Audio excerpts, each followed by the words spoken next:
a later date on our website. Okay, so thank you all so much for coming along to this, our third webinar, branding and promotion, and I'll give you just a little more detail about our guest speaker, Matthew Shelley, just shortly after I've gone through a few things. So first off, just if you're, is everyone familiar with Zoom and how to operate the screen?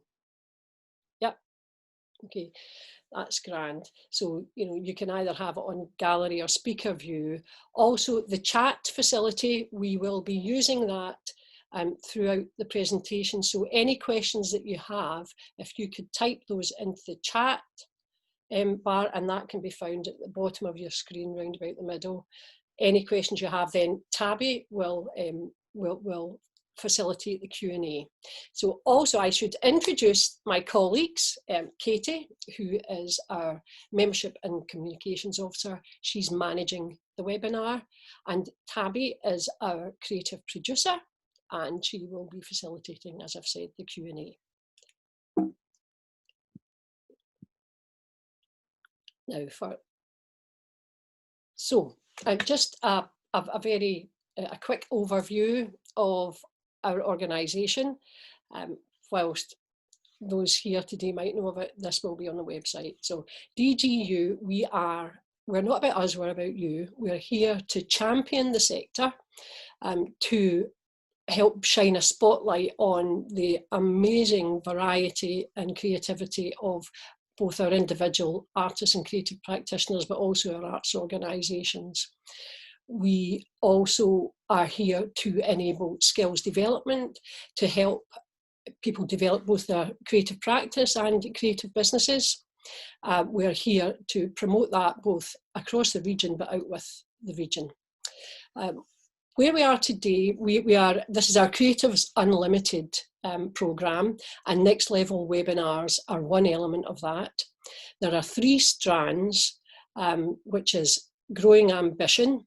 We have a leadership programme, which is part of that. Our next level webinars are part of that. We also have an element which is Bright Sparks, and Innovate, Cultivate, Create, and these are professional creative development programs. There's also a third element, which is promotion and spotlight. We had planned to have a film. This may still happen, but like many organisations, we have had to change how we're delivering our programs. And this is our third webinar, and we're delighted to have Matthew Shelley with us today. Matthew has, I'm sure he won't mind me saying, a career that spans 30 years, includes journalism, but he also has a Scottish Festivals PR company. He has managed the PR and promotion of many national and local festivals. For example, Spring Fling, he'll tell us more about that. I'm not going to say much more, just I really look forward to Matthew's presentation, and I shall stop sharing my screen and allow Matthew to share his presentation. Thanks.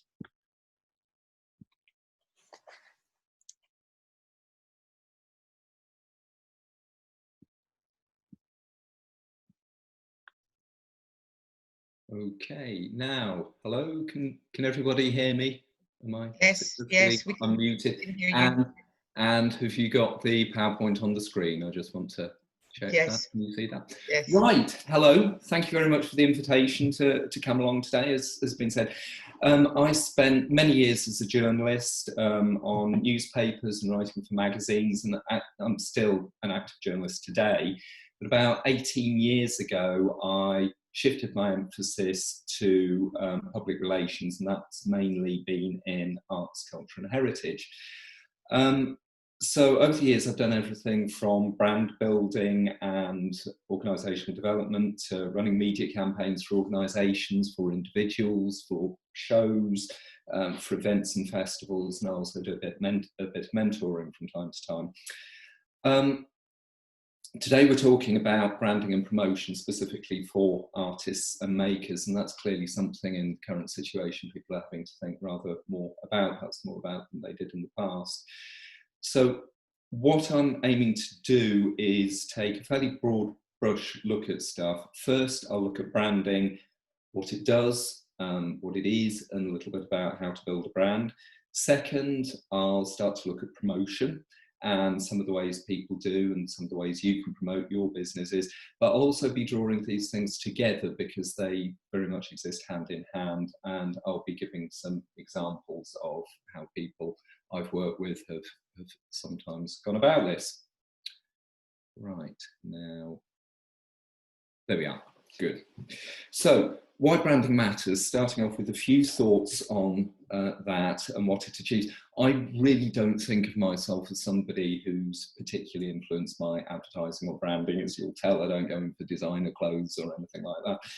So when I was asked to do this, I decided to have a quick look around the house, and it was really interesting just rummaging through the cupboards, recognising how much branding and promotion has an impact on my own buying decisions, and thinking a little bit about why. Like a lot of people in lockdown, I've been doing some house painting recently, and for that I have been buying Farrow and Ball paint. Now, the branding in that case, I know that that's a good product, I've used it, and the branding just, you know, one of the things that enables me to do is identify it on the shelf, find what I want, order it, get it, very straightforward stuff.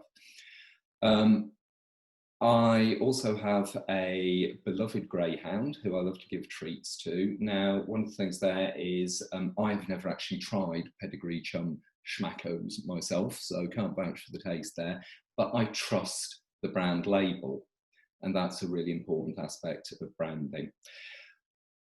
Similar and related is Domestos, a bleach, which I get, a brand name that I trust. I don't know whether it's any better than other products or things, but I do know that if I get that, it does the job. I get a consistent quality time after time after time. So those are some of the things that branding does that are really valuable, that you know, give you the name, the identity, and the sense of trust there. So that is particularly important. I remember some years ago when I was working for a large public sector organisation which was going through a rebranding exercise, something really came up over what is the nature of a brand, and there seems to sometimes be a bit of confusion about it. The person who was leading the project would often talk about the brand, and people would say, "Oh, you mean the logo?" And as we know, logos, as you can see from these, they're very, very powerful, potent things. In just a few letters or some simple symbols, you can create all sorts of associations and conjure up all sorts of feelings for potentially millions, even billions of people. But the logo really is not the brand.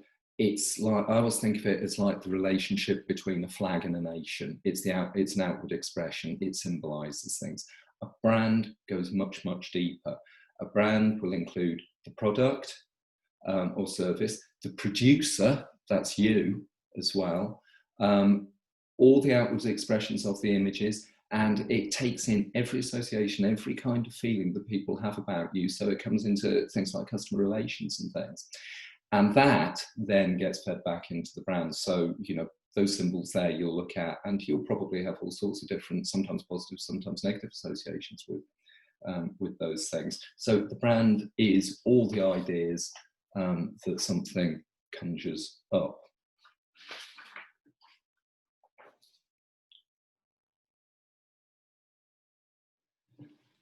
So when we're going on to the idea of what a brand is and how to build a brand identity and promotion really go absolutely hand in hand. And if you're thinking about how you're going to define yourself and your brand identity, there are some questions which I think are really, really important to look at. One of the starting points is not just who you are and what you do now, but where you want to get to and what you're actually offering people. So there are some interesting questions there. Is your aim simply to maximize sales and income? That may be one objective, or your overall objective. Is it just to make a living and enough money to keep doing the thing that you love doing? And something that quite a lot of artists worry about is there a conflict between commercialism and their artistic integrity?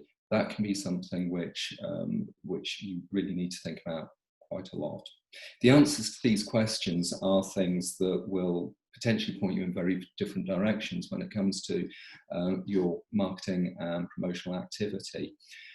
But there are other important issues as well, like how much time and how much money, what resources can you and are you prepared to put into your promotional activity and into your branding? Do you worry that things like promotional activity, actually, if you spend a lot of time on that, does that take you away from the things that you really, really want to be doing, the actual creative exercise? A lot of small businesses worry about that. They see things as administrative tasks which stop them doing what they fundamentally want to do.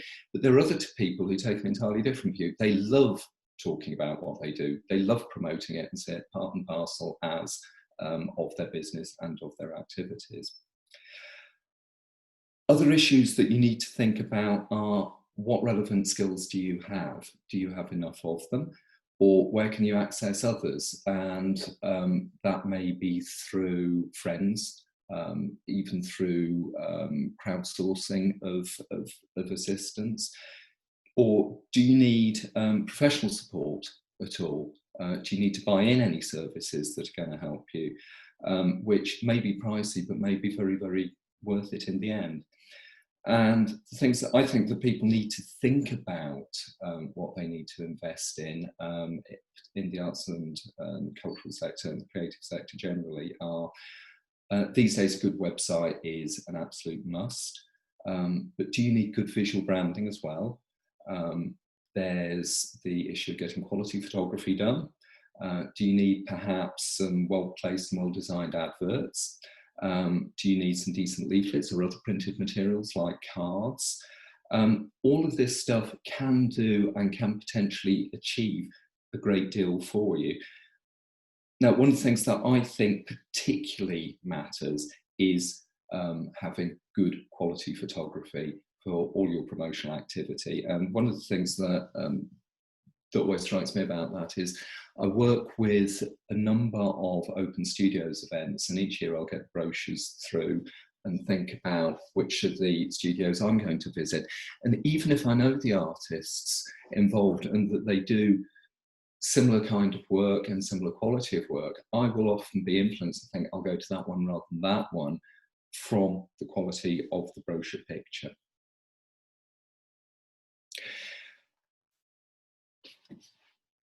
Your brand identity is absolutely, I think, critical to you. Whenever you put anything up for sale, you create an impression. When you put anything online, you create an impression. Anything you say creates an impression. And you need to nurture your identity really carefully. And there are two really good examples here. I don't know how many people remember Gerald Ratner and how he built up a nationwide chain of jewellery stores. It took him many years to do so. He destroyed his entire business empire in the space of about 10 seconds at a public event when he described his products as crap. And the customers just vanished. They never forgave him. And within a week or so, there were for sale and close signs up above his stores.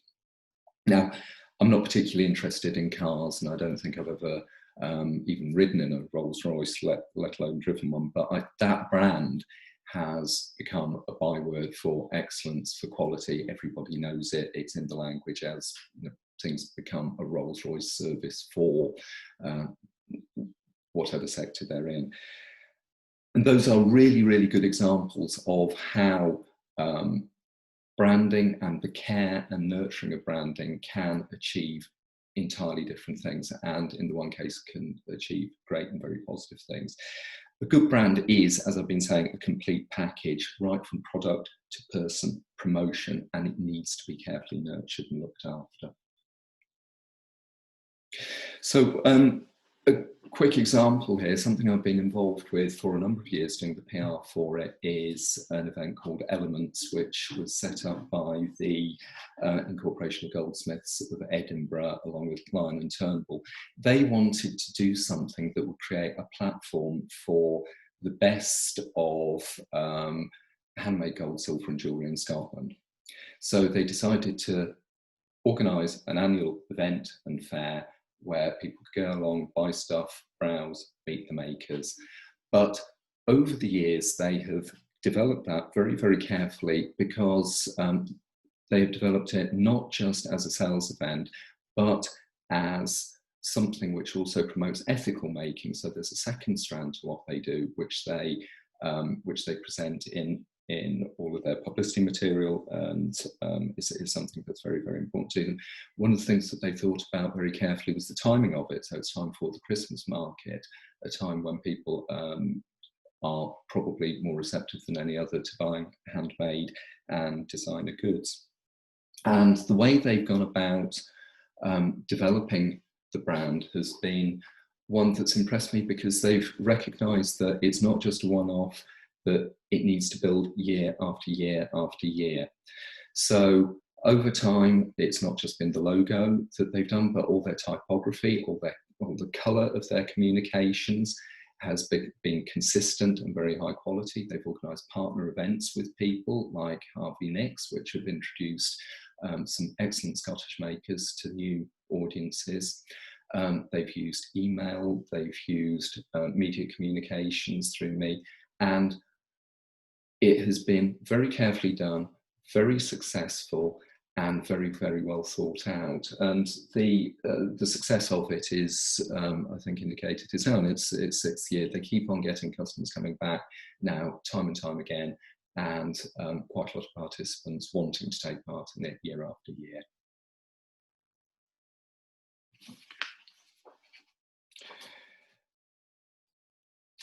So,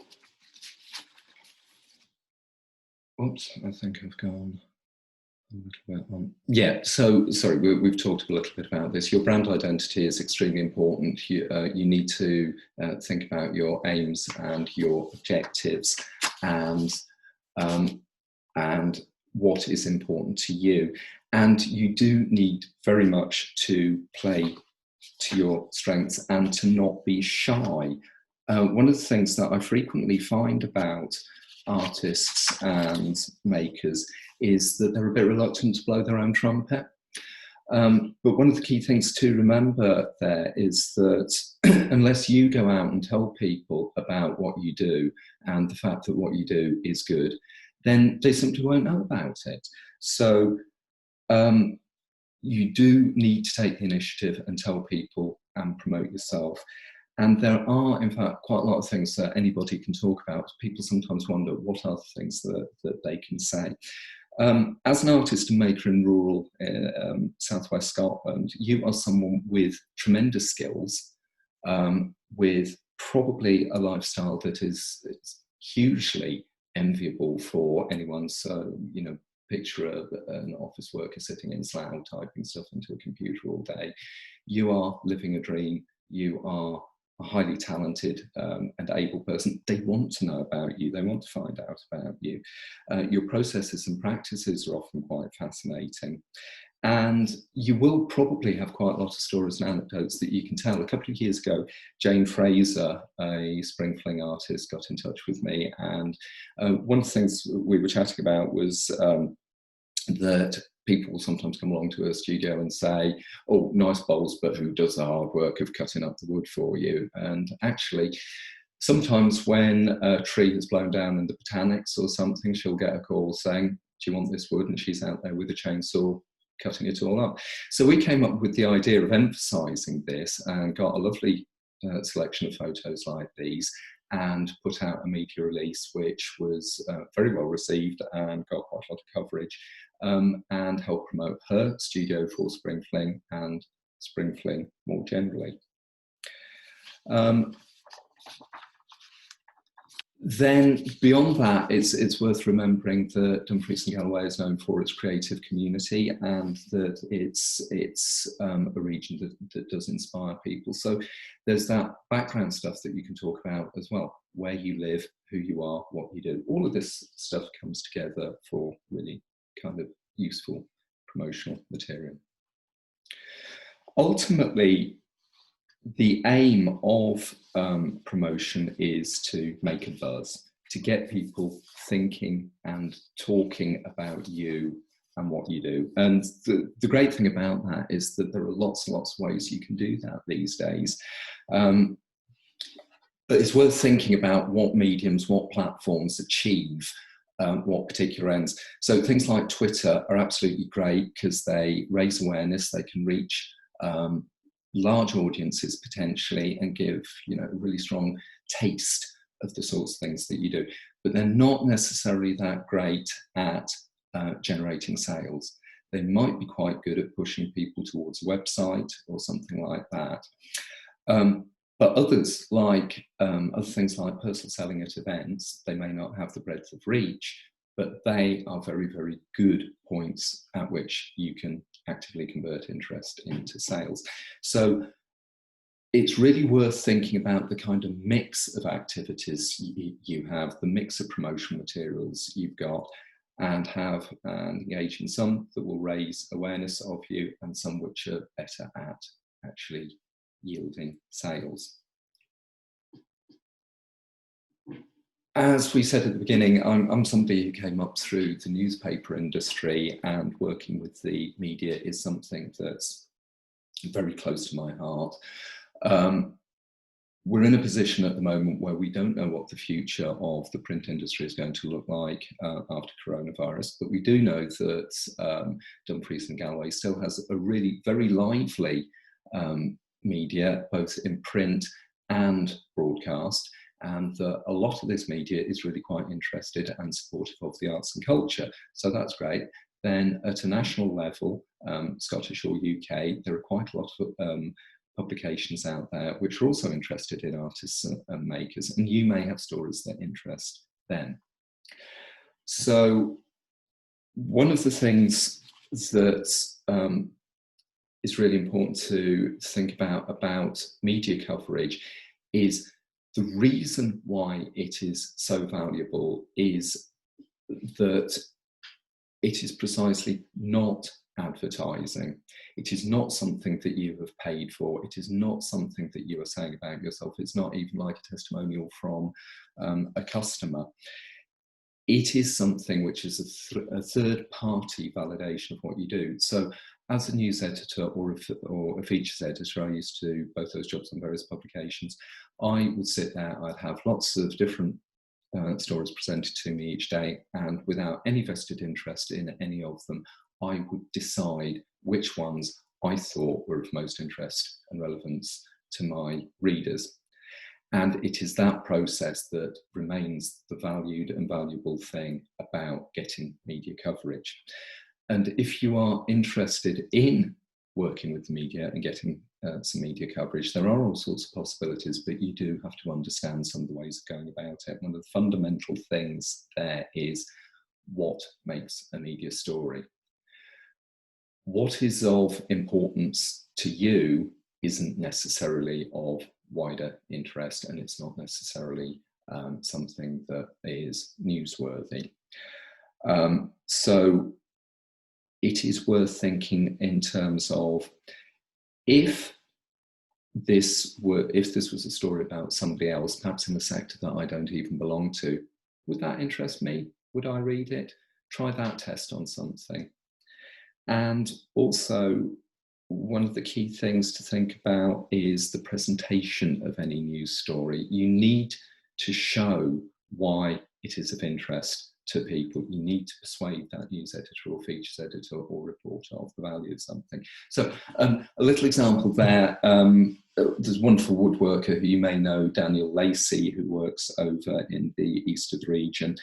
Now, a couple of years ago, I was working with him. Had I gone out and told people that he was making some items out of some very old oak, people would have thought, "Oh, that's quite interesting," but not a news story. However, when I told people that he was creating everything from drinks cabinets to tables using 7,000-year-old fossilized bog oak from a tree that had fallen into the Solway at the time when the very first hunter-gatherers were coming to live in this country. So people had, there was the sense there of history, of connections with the past, all sorts of things. That made people go, "Oh, that's interesting." And it was a story that got in quite a lot of places, including the Times, the Scotsman and the Herald. So how you present a story is absolutely vital. And it's also worth remembering, if you're trying to work with the media, that these days they're pretty short-staffed, that there are fewer and fewer specialist reporters and journalists around. So you need to be very clear in your explanations and never expect that anyone on the receiving end of information from you is going to understand your sector or your jargon. You have to explain everything in plain English and say why this is of interest to people generally. So now, one of the things that I've done and that's available, and I think if you just ask Tabitha to provide it to you, I've provided a little pack on how to work with the media, what the media want, what goes into a press release. But I'd like to run through one or two of those things first, because I think it's quite valuable. If you want to get media coverage, the press release is your basic tool. Apart from anything else, just the putting together of a press release gets you to focus your thoughts. And it's something that is a fairly simple process that anybody can do, and you just need to follow the right steps. And there is guidance in there, and there's a template. But essentially what you need, ideally have a header or a logo on your piece of paper. State that it's a press release. Put the date on there, say whether it's for a media publication or whether it's embargoed for later. The headline and the intro are absolutely fundamental. Headline will catch people's attention, and then the intro, your introductory paragraph, preferably 25 words or less, needs to sum up the story. And if a news editor reads that and reads beyond that, then you've hopefully got somebody caught and interested. And the rest of the text needs to explain the who, what, where, when, why, and why people should be interested. So beyond that, when you're thinking about how to go about issuing a press release or getting in touch with the media, you need to remember that not every publication is going to be interested in your story. It's also, of course, it may be something of local interest, it may be of specialist interest, it may be of mainstream national interest. Think about the publications that are likely to be interested. Also, you can think about, there are maybe different angles to the same story, which will appeal to different groups. You need to think about the timing. Is it too far in advance? Are you sending stuff out in time for particular publications' deadlines? So something like DG Life likes to get its copy in a very, very long time in advance and will print sometime in advance.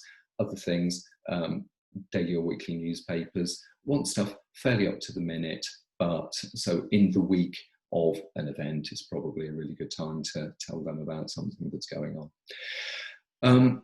Photos, again, back to that subject, that issue. This picture here shows Amanda Simmons and some of the wonderful glasswork that she does. Now, had I put a press release out without a photo, that wouldn't have got anywhere at all. The photos that we provided made sure that this got coverage in newspapers and on websites all across the country and locally. They're absolutely fantastic, and they were more influential in my media communications than the words were. So various other things there always be available to reach when you say you're going to be available. That's an important reputational thing. One of the things people will often worry about is being misquoted by the press. In fact, I find that that is relatively rare. They sometimes don't like the quotes that have been used, which is a rather different issue. But if you've got any concerns about anything, and you ask for further information about something, you can always do it by email. So having it written there avoids any doubts or misunderstandings. So these days, you have all sorts of other options. In the old days, we used to rely very much on the mainstream and specialist media, but social media these days gives us lots and lots of other options to reach potentially vast numbers of people. Some artists and makers and others take a real pleasure in the use of social media. Other people just find it an absolute chore. I think it's really, really important in getting your brand across and developing long-term relations with customers and potential customers. But one of the things that I think is really important in this sector is, I suspect, quality of content counts far more than quantity. I look forward to seeing Facebook posts from artists like Be Last or Lucien LaSalle or Ailsa Black, because they really give me an insight into what they're doing, experiments, new projects they're carrying out. They're quite educative. They, I think, are very successful in raising the possibility and raising the likelihood of getting increased sales out of it. But they're well geared to developing relationships, developing conversations, and giving insights, rather than what I get from one clothes company, which is every day I'm told I'm a VIP and that I've got special offers on this, that, the other, and it's sell, sell, sell, sell, sell. I'm bombarded with that and don't like it. But I think the arts and cultural sector is better, and even if you don't like particularly using social media, well-planned content can get you a long way. Perhaps one of the most important things with branding and promotion is to plan your campaign. Decide really what your aims and objectives are. We were talking a bit about that earlier, thinking about where you want to go, what you want to do. But SMART objectives, I don't particularly like acronyms on the whole, but this one is really useful, because I think it helps you define really well the sorts of things that you want to do in some concrete terms. So when you're thinking about what your objectives are for a promotion campaign of some sort, be specific, make it measurable, attainable, relevant, and put a time limit on it. So one of the things that Marchmont House wanted to do, they wanted to sell certain numbers of tickets for certain numbers of events which took place at particular times. So it's a really, really clear objective. They knew what they wanted to do. And one of the good bits of planning they did was to think about who does what skills they got. So they're very good on their social media. They have an excellent website. And that was all stuff they could take care of themselves.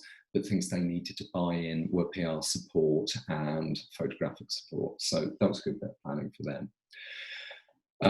A rather contrasting example is I work at the Fringe each year and do PR for quite a lot of shows. And one of the things that I find is I sometimes get clients coming along who have really wonderful shows, but they have not planned for how they're going to do the fundamental job of getting bums on seats, which is what they're there to do. These guys were very different and were really impressive. They had a very clear objective.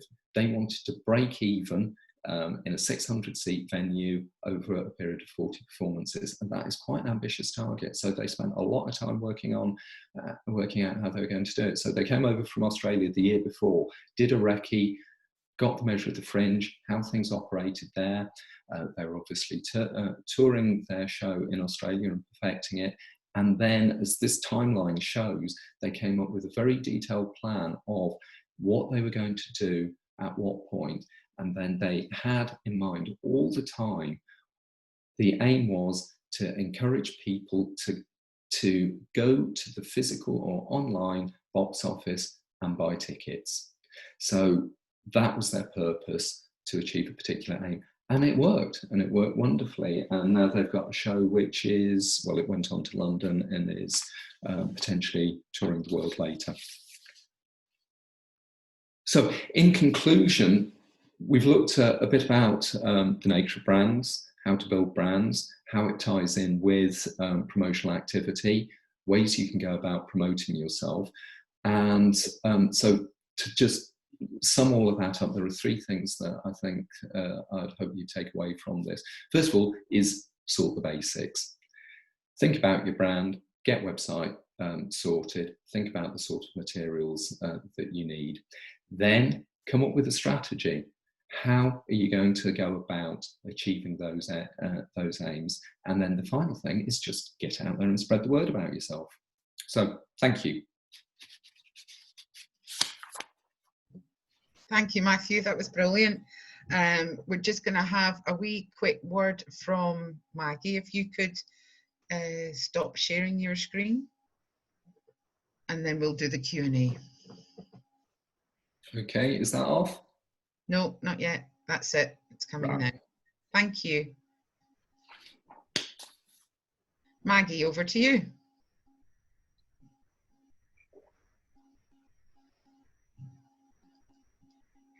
Switch your mic on. I've done it. Thank you, Tabby. One of the really important things to remember, really important PR aspect, is to always thank your funders and supporters.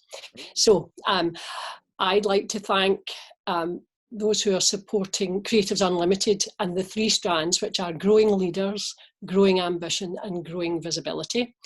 We've been funded by Creative Scotland, the Hollywood Trust, who are funding the youth elements of our programme, and we're really excited about that, and also Dumfries and Galloway Council, who also fund us a range of activities across the year. So very much grateful to their support, and now handing over to Tabby and look forward to the Q&A.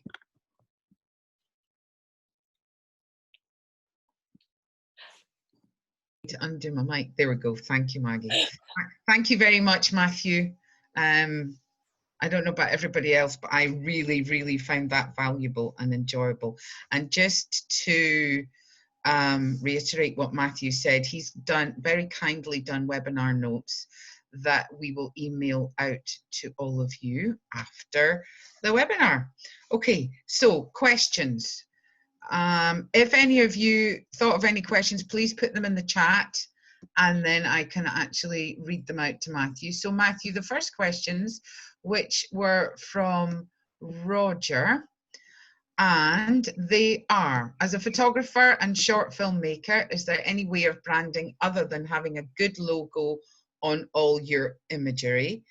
I have always been a bit on the fence as far as Facebook is concerned and other social media platforms, as I see it taking me too much time.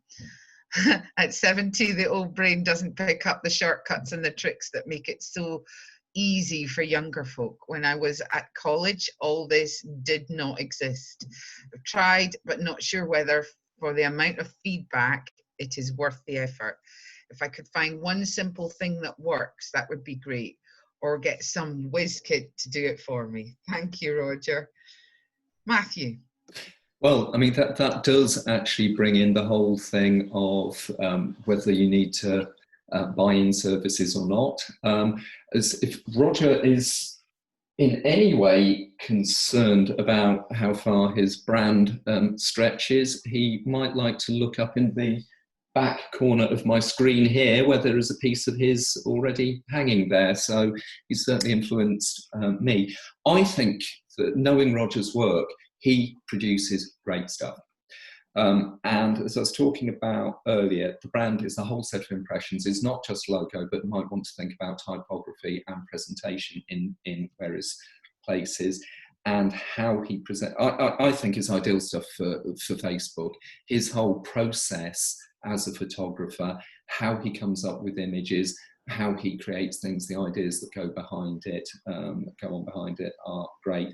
I also know of Roger, his interest in animals more generally, and he's blogged about things like his dogs in the past, and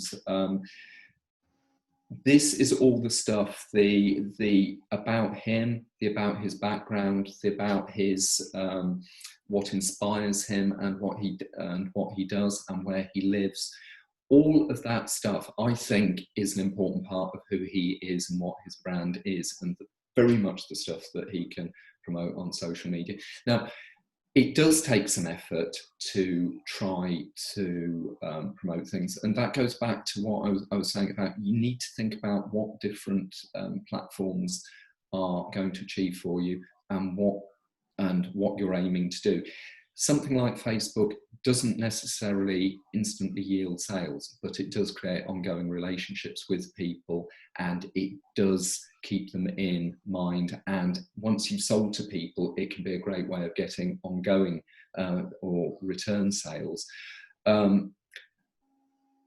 With Roger, actually, I'd like to speak to him at another time offline and have a chat with him, because I'm fully prepared. That's one of the things I was going to say, to go through with people some of their particular needs and interests. But yeah, I think, as I indicated earlier, there are lots and lots of things that you can do. The more effort you put into it, the better the results are going to be. And I wouldn't worry about being 70 and doing this. I don't think that's a particular concern. I think we all find that we're a bit older than we were. We're not digital natives, but we can learn things. We can look at where our audiences are. I suspect Facebook is a great place for Roger to go, because it's the right kind of age group, and developing his website potentially. I haven't looked at that for some time either, so I don't know, but I imagine he can do quite a lot with a website. Thank you. And thank you for that question, Roger. And I would second that. Age has got nothing to do with it. I'm sure you're perfectly as good as any of the rest of us. It's just a learning thing. I always think social media and IT's a bit like tapping your head and rubbing your tummy. It's just something you have to try and get used to doing. We've got a question from Laura. She says, it's tricky to know which social media platforms to concentrate on. Any advice, please? Yeah, it depends what you do and what audience you're trying to reach, because there's a lot of stuff which is young folk stuff, clearly. But, you know, the stuff that's getting really, really popular at the moment and is really successful for a lot of people are kind of photo sharing and pinning things. I was just writing a bit, some stuff about that earlier. That can be great for certain artists and makers, because one of the things that they can do is show an entire process for a single piece of work, from inception right the way through, and then encourage sales around that afterwards. So that can be really useful. It very much depends, and it's quite easy to find out who the kinds of users are for particular things. So these days, Facebook, the numbers of users in the UK, I think, is still going up, but so is the age group. So if you are aiming at 40 pluses with a certain amount of disposable income, that's great for you. If you're aiming at younger people, though not exclusively, there's lots and lots of people using photo sharing stuff, then you might tend in that direction. Twitter can be really, really good for getting stuff out there quite widely. If you build that up, it's good for 2 or 3 images and just a quick comment on them. One of the things that you'll probably want to think about is, or potentially want to think about, is using something like TweetDeck or something like that, where you can push stuff out to a number of places all at once. It's pretty much horses for courses, though, and also you need to bear in mind what you want to do with those social media, because, as I was saying earlier, some of them are great for raising awareness. Some are a bit better for sales. So, you know, with Facebook, you can do things, you know, targeted advertising things, but you can also do your own promotions, your own adverts, your own promotions, your own vouchers, your own competitions, which is a really good way sometimes of raising awareness and also building up your contacts with people. So depends, fairly easy to Google, but really depends on what you do and what market you're aiming at. Thank you, Matthew. We've got a question from Kim, who says, what's the best way to contact magazines to promote a story? Is there a particular title of person I should be emailing? Editor, picture editor, marketing, etc. Well, that, you know, first of all, depends on the story that you're trying to promote. A lot of magazines, if you just look at their contact details, will give you some handy contact details. Some of them, quite frustratingly, don't. One of the best things you can do is get a copy of them, flick through some of the magazines you're interested in, and take a literal or a visual or memory note of the bylines of people on there, who the writers are, and then Google them and get in touch with them direct. If you go, one of the things that's always difficult is if you go through to just a generic contact at or hello at, you feel that something has gone into a black hole, and and to be frank, it sometimes has. So when you so it's best to go to a named person. It is a really good idea to know exactly what you are suggesting to them. So better than saying, I thought you might like this for your magazine. You might say, I noticed that you have a regular Meet the Makers column. I'm a maker who does this, and point out why you are particularly appropriate for a particular spot in there. And if possible, find the right person. The other thing to do is just phone up the switchboard. Yeah. Phone them up, say, right, can you put me through to editorial? Can you put me through to the editor? Or can you put me through to the person who deals with? And in fact, speaking to people can make a huge difference. It's one of the things that I recommend is after you've sent out a press release, that you ring at least some of the publications, some of the ones you're most hopeful about, and say, have you received the press release? Quite frequently, they'll swear blind that they've never seen it, never received it or anything. You say, well, actually, I sent it 10:20 yesterday morning. They go, oh, yeah, there it is. So it can be a way of bringing something to their attention when they've got a mass of stuff in front of them, and getting yourself noted. And it can also be a way of potentially getting into conversation with somebody and finding out a bit more about what they want, and saying, well, yes, actually, I do this or I do that. And once somebody knows you as a person, that can really help. So the follow-up call is valuable. Calling up the switchboard, finding out who the appropriate person is, finding out very specifically from the magazine or publication itself who writes on what. And if you're interested in a particular thing, and particularly if it's in Scotland and you're wondering about something, you might want to give me a ring and ask, and I may well know the right person to go to. That's lovely. Thank you, Matthew. This is a question from me, and I'll scroll up till I can find it. Where is it? Because I wrote it down here so I wouldn't forget about it. Can't find it.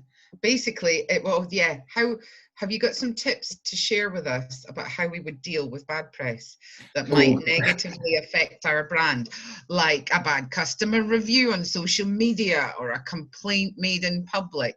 I know that there's a saying that all press is good press, but it isn't always. And I know I thought of it when you mentioned Gerald Ratner, because he did that damage himself. Oh, yeah. What do we do when someone else does the damage?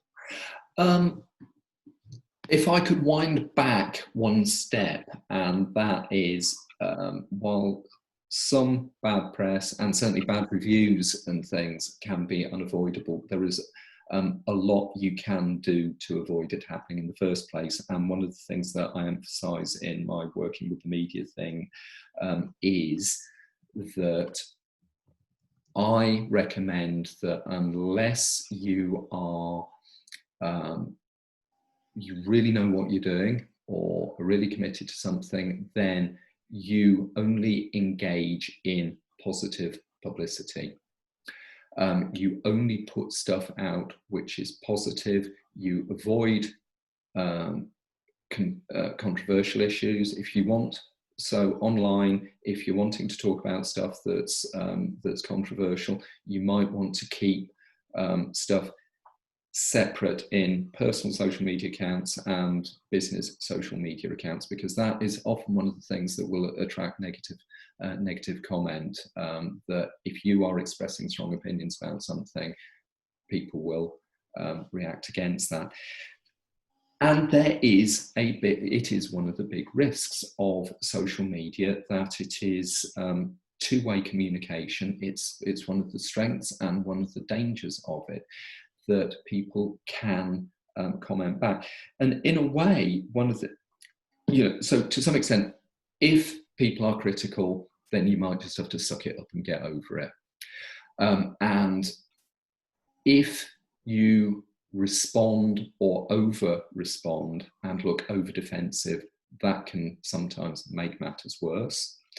You can do so quite often what will happen if you get something, if you get a criticism, you might want to try and contact the person offline and say, look, really happy to discuss this with you. Very sorry to hear that you feel like this, that you're upset about something.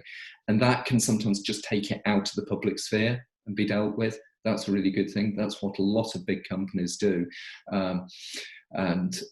Before we came on, Tabby was talking about the horrors of seeing the BT Open Reach van turn up outside, and the number of times I've tweeted on my personal account about my deep loathing and conflicts I have with BT Open Line. And what tends to happen is I will get a direct message and say, oh, can we talk about this somewhere else? And so it filters me away from that. The other thing is, sometimes just don't necessarily be frightened of criticism. Is it as bad as all that? And it is it's not necessarily a case of all publicity is good publicity, but has the person actually got a point? That is worth thinking about. Is it something you need to address? Is it something, it always feels a little bit false when people say embrace the negative, but if you get yourself over the hurt of it and think about it and think, well, possibly there are other people out there thinking this, and now somebody has actually essentially done me a bit of a favour by telling me, and I can address it. So yeah, you can't necessarily get rid of what's said. You can minimise the risks. You can sometimes stop them continuing, and a measured be the grown up in the room response sometimes does some good as well. Thank you. That's really useful, actually. And yeah, I would agree with you. Sometimes it's a lesson in something needs fixed. Yeah. That you need to pay attention to. Leah's made some lovely comments here and wanted to share with you and the group to remember the hashtag on Twitter of hashtag press request and hashtag journal request, because that's a way to very quickly find out any press or journalists looking for particular stories. Do you want to? You can also, some magazines and some publications do forward features lists, which can from time to time be useful. I sometimes look at them, and it may be, for example, a little while ago, I was helping promote an event, and using the forward features list, I noticed that they were having, in one case that they were thinking of doing a Dumfries and Galloway, or in fact it was a South of Scotland special. So I was able to get in touch with them and say, this is absolutely ideal for it. So you can find out what's coming up sometimes, which is another useful way of doing things.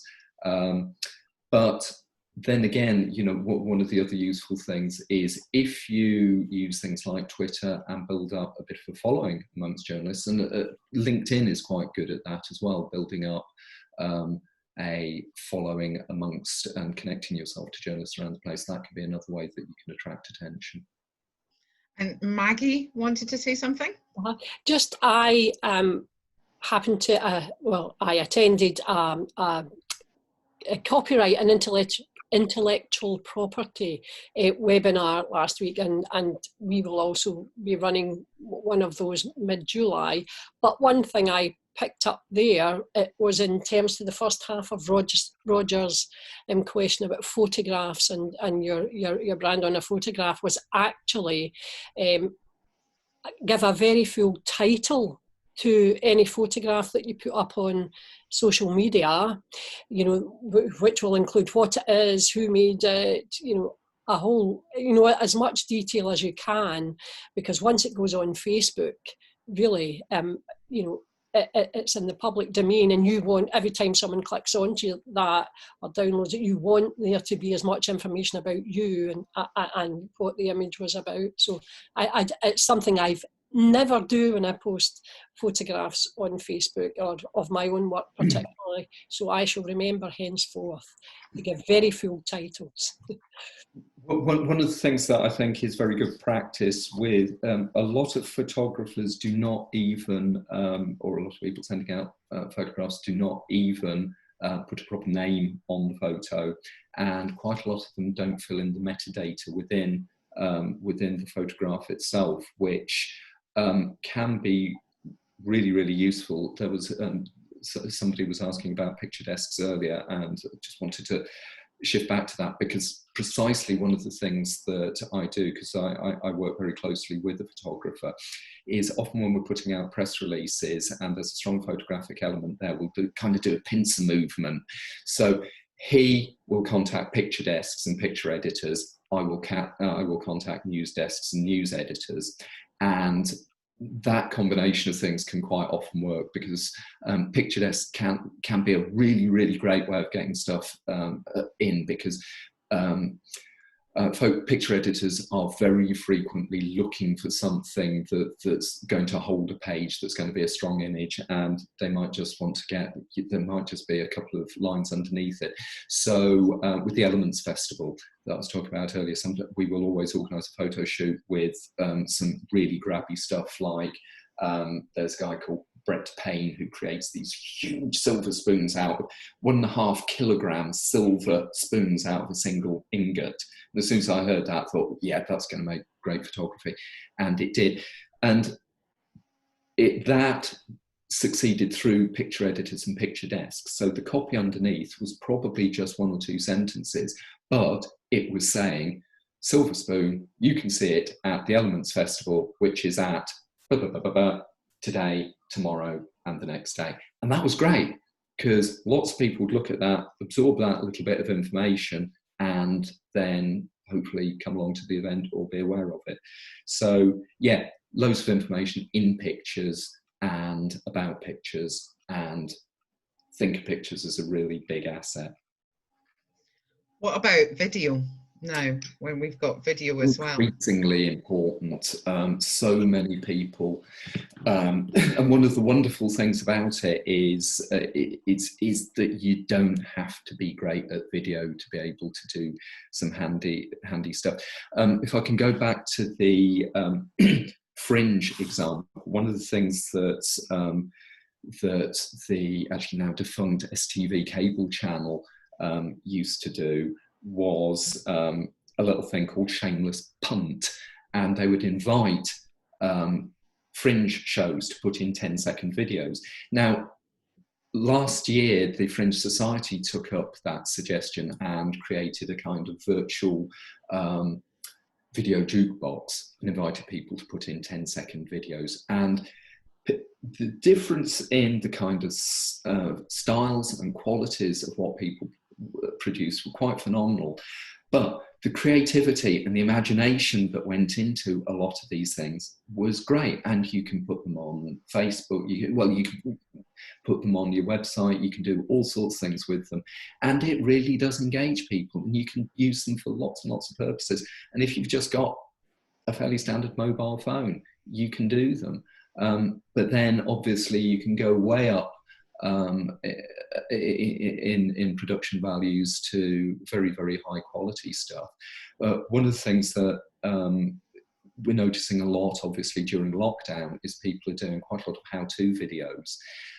which are very useful to people who are wanting to do something productive during lockdown themselves, but are also really, really good at promoting the person, raising awareness of them, and raising awareness of their business.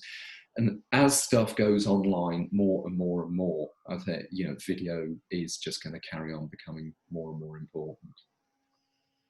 Does anybody have anything they want to ask or comment?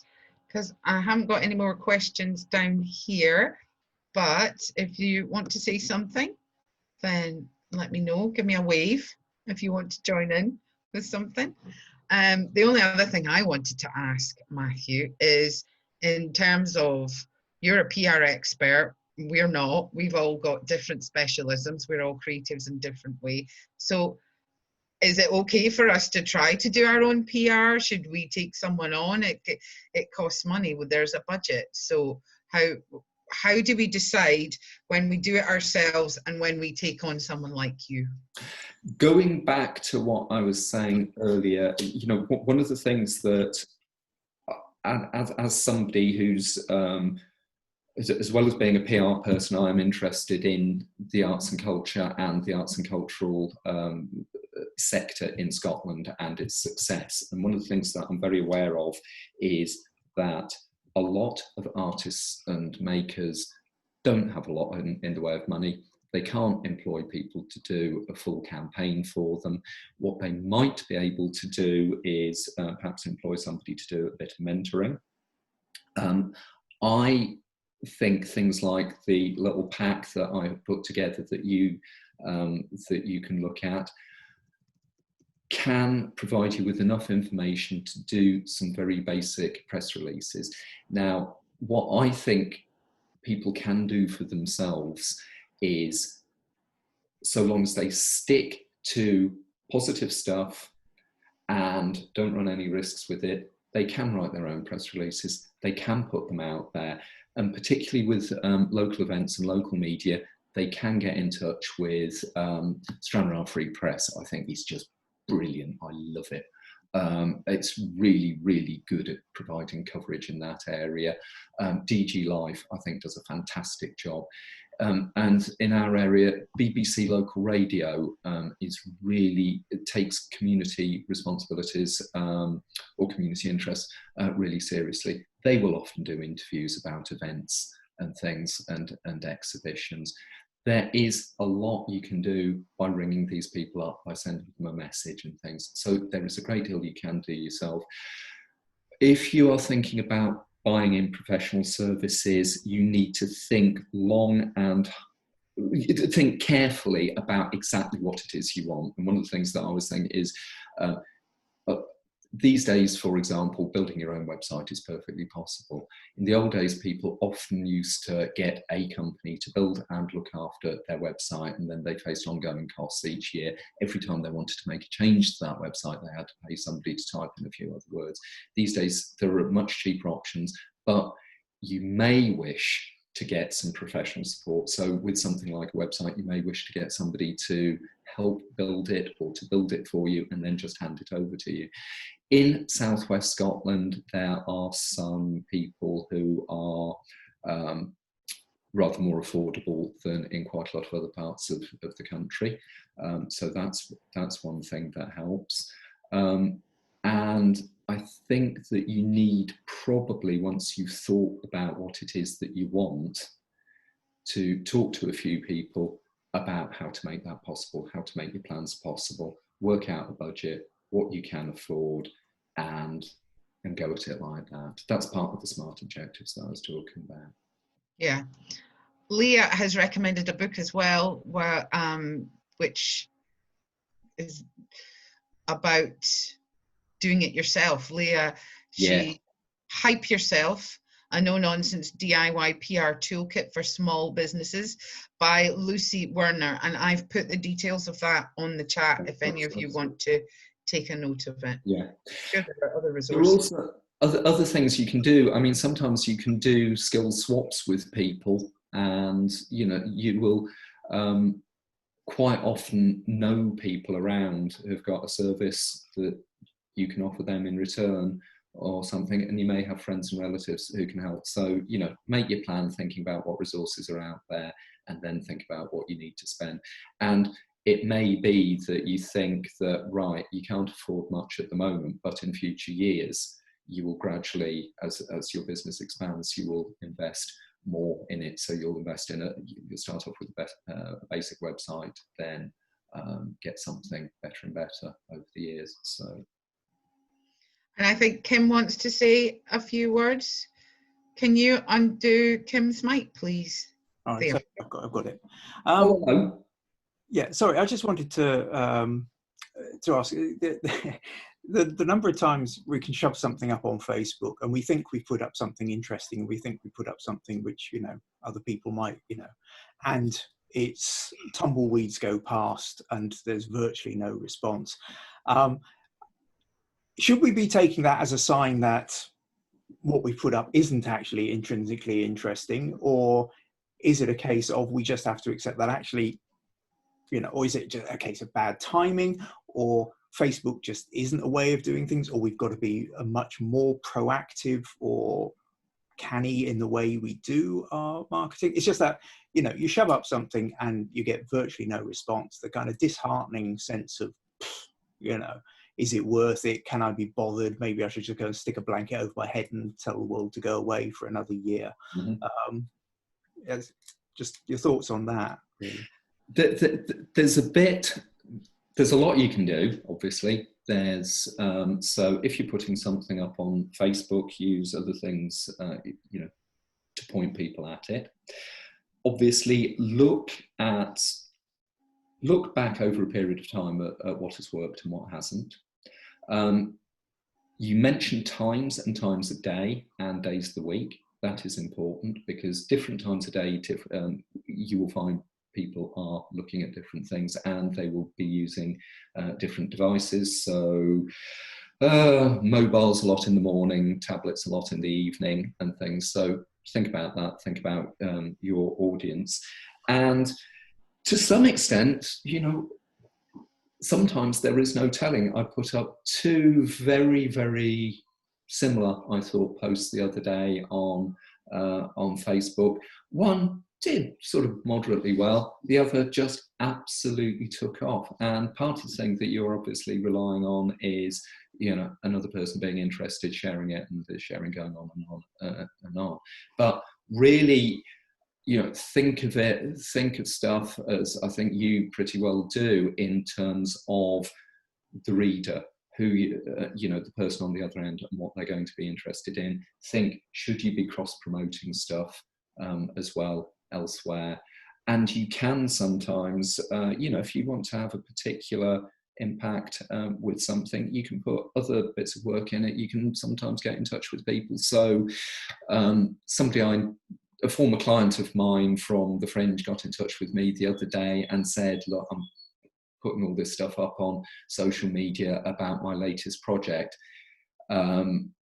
Could you help me spread the word? So there's a lot of that sometimes goes on behind the scenes, which, and I said, yeah, sure. And I may not have thought of that otherwise, but sometimes the request to other people to do stuff, that can help something take off as well. So lots of stuff you can do there.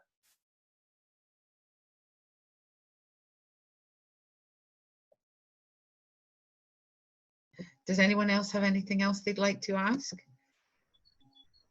Well, we're just about at the end of time. What I want to say is thank you to Matthew on behalf of everyone. I think everyone, you'll all agree that that was really interesting and enlightening. Learned a lot. I definitely learned a lot. So thank you very much. Yes, claps. Claps for Matthew. Please, everyone, remember to, or if you would very kindly complete the feedback form. We will be sending you feedback forms and the webinar notes that Matthew has kindly supplied as well. So you'll receive them. And then in the coming weeks, all the webinars will be available on the DG Unlimited website, and you will be able to see them there. or at least this one will be available, and a couple of the others. It depends on the subject, but Matthew's will be available on the DGU website, and you'll be able to look at it there and have another wee glimpse at his presentation. Lots of thank yous from everybody to you, Matthew, and to DG Unlimited, which is very kind. So thank you, everybody. Thank you for joining us this morning. And please keep an eye out for the next series of webinars. They will be in our e-bulletins on Facebook and on all the usual social media that we share with you all. Come and join us for the next one, which is going to be on the 10th of June. And comms will be sending information out about that. Matthew, once more, thank you so much for joining us and sharing your knowledge and your expertise with us. Thanks. And, you know, like I say, if anyone wants a quick chat about anything, then give me a call. Yes, and Roger's saying he'll be in touch by email. So good, excellent. Look forward to speaking to them. Is your email address on the webinar notes so that they can contact you? Should be, but just matthew@scottishfestivalspr.org. Okay. And I'd like to also thank Tabby for super hosting of the Q&A. Thank you. And you all for coming. Brilliant. Thanks, everybody. And it was nice to see you. Thanks all.